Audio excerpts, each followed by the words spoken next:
use completing the square to find the roots of the quadratic equation right here.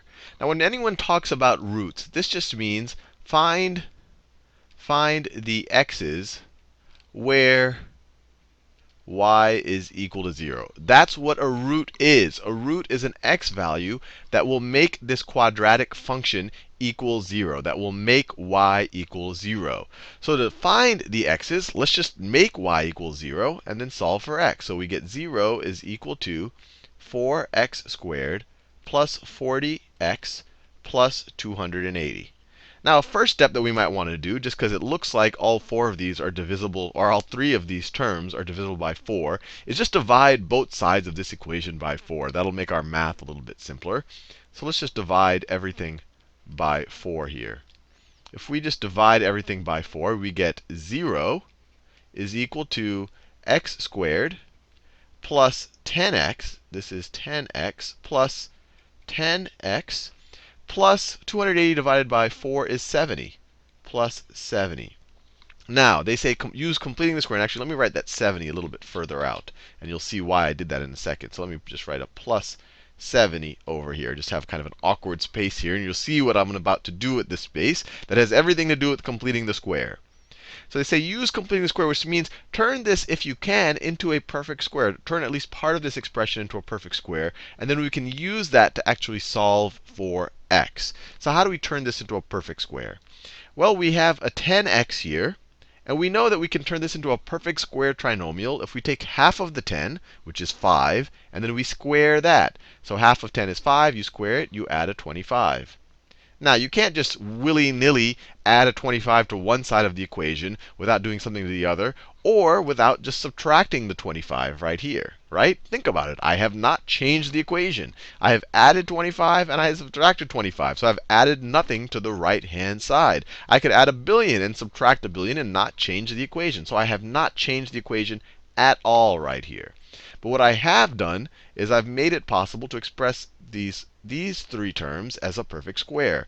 That right there, 2 times 5 is 10. 5 squared is 25. So that is x plus 5 squared. And if you don't believe me, multiply it out. You're going to have a x squared plus 5x, which will give you 10x, plus 5 squared, which is 25.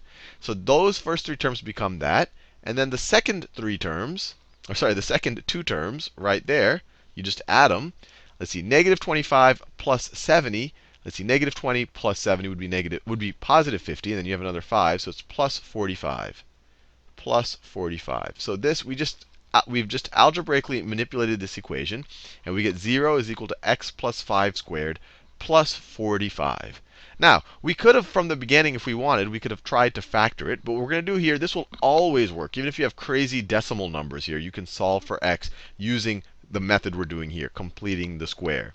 So to solve for x, let's just subtract 45 from both sides of this equation. Let's subtract 45.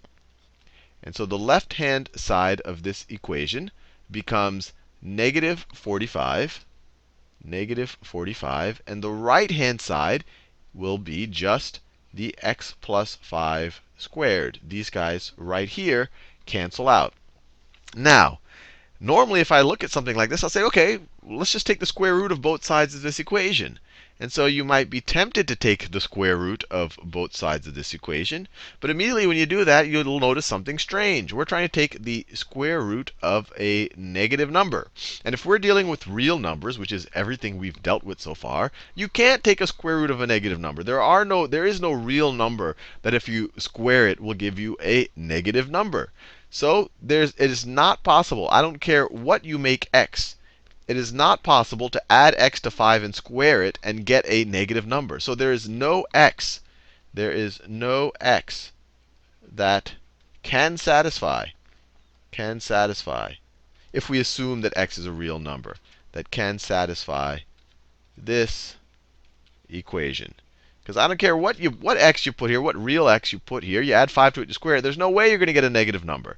So there's no x that can satisfy this equation. So we could say there are no, and I'm using the word real because in Algebra 2 you'll learn that there are things called complex numbers. Don't worry about right now, but there are no real roots to the quadratic equation. Quadratic equation. And we're done. And actually, if you had tried to factor it, you would have found it very difficult because this is not a factorable expression right here. And you know it because there's no real roots.